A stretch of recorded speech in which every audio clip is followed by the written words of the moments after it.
The breath of life is a fundamental aspect of our existence. This is why nurses need to know the respiratory system in great detail.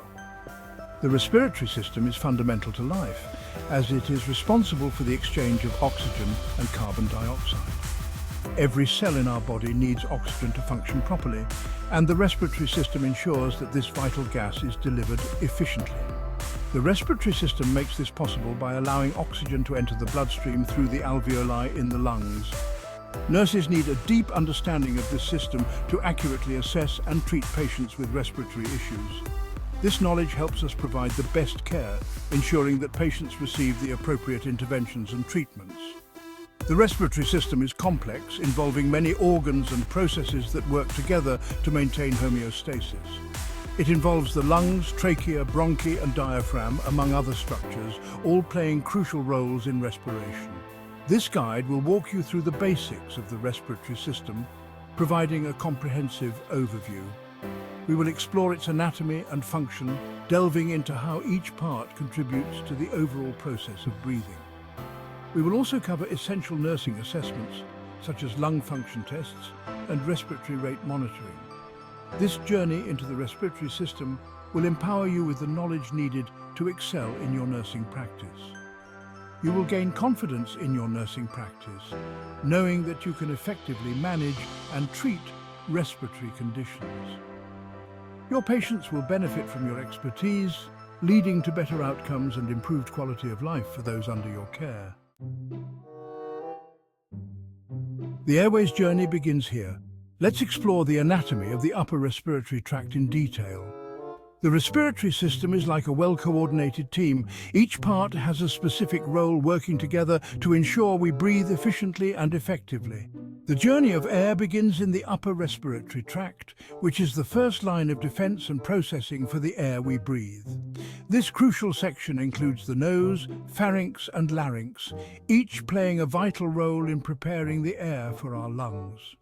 The nose is the first point of contact for incoming air. It serves as a gateway, filtering out large particles and debris. The nose not only filters but also warms and moistens the air, making it suitable for the delicate tissues of the respiratory tract.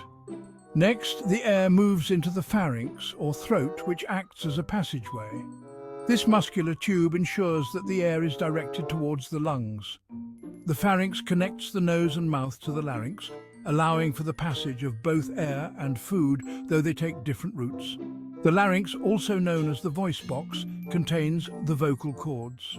It plays a dual role in protecting the airway and producing sound. The upper respiratory tract serves as the gateway to the lungs, ensuring that only clean, warm and moist air reaches the lower respiratory tract. This process of cleaning and humidifying the air is crucial. It helps to protect the delicate tissues of the lower respiratory tract from irritation and infection. Ensuring that the air we breathe is clean and humidified is essential for maintaining the health of the lower respiratory tract, which includes the bronchi and lungs. This comprehensive system works tirelessly to keep us breathing smoothly and healthily every day. Deep dive exploring the lower respiratory tract. The lower respiratory tract houses the lungs. This is where gas exchange takes place. The trachea, bronchi, bronchioles and alveoli are key players. The trachea, or windpipe, carries air from the larynx to the bronchi. The bronchi are two tubes branching into the lungs. They further divide into smaller bronchioles. These bronchioles end in tiny air sacs called alveoli. The alveoli are the stars of the show. They are surrounded by capillaries. This close proximity allows for efficient gas exchange. The alveoli, where breathing really happens. The alveoli are the sites of gas exchange. Oxygen from the inhaled air diffuses into the capillaries. Carbon dioxide from the blood diffuses into the alveoli to be exhaled. This exchange is driven by a difference in partial pressures. Oxygen has a higher partial pressure in the alveoli than in the capillaries. Carbon dioxide has a higher partial pressure in the capillaries than in the alveoli. The efficiency of gas exchange depends on the health of the alveoli. Factors such as smoking or disease can damage these delicate structures. Section 5. counting the breaths, assessing respiratory rate. Nurses play a vital role in monitoring respiratory health. One key assessment is respiratory rate. This measures the number of breaths a person takes per minute. To assess respiratory rate, observe the rise and fall of the chest. Count the number of breaths for 1 minute. A normal respiratory rate for adults is between 12 and 20 breaths per minute. Changes in respiratory rate can indicate a problem. A rapid rate may signal respiratory distress. A slow rate could be a sign of drug overdose. Section 6. The pulse oximeter, measuring oxygen saturation. Oxygen saturation, or SPO2, is another crucial parameter. It reflects the percentage of hemoglobin saturated with oxygen. A pulse oximeter is a non-invasive tool used to measure SPO2. Place the pulse oximeter probe on a fingertip or earlobe. The device emits light waves that pass through the tissue. The amount of light absorbed is proportional to the oxygen saturation. A normal SpO2 reading is typically above 95%. Readings below 90% indicate hypoxemia, a condition where oxygen levels are too low. Section 7. Listening to the lungs, the art of percussion. Lung percussion is a technique used to assess the air content of the lungs. By tapping on the chest wall, nurses can listen for changes in resonance. To perform percussion, place the middle finger of one hand firmly on the chest wall. Use the middle finger of the other hand to strike the placed finger. Listen to the sound produced. Resonant sounds indicate normal air-filled lungs. Dull sounds may indicate fluid or solid masses in the lungs. Hyperresonant sounds can be a sign of air trapping, as seen in emphysema. Section 8. Recognizing respiratory distress signs and symptoms. Nurses must be vigilant in identifying respiratory distress. Early recognition and intervention can be life-saving. Signs and symptoms vary depending on the underlying cause.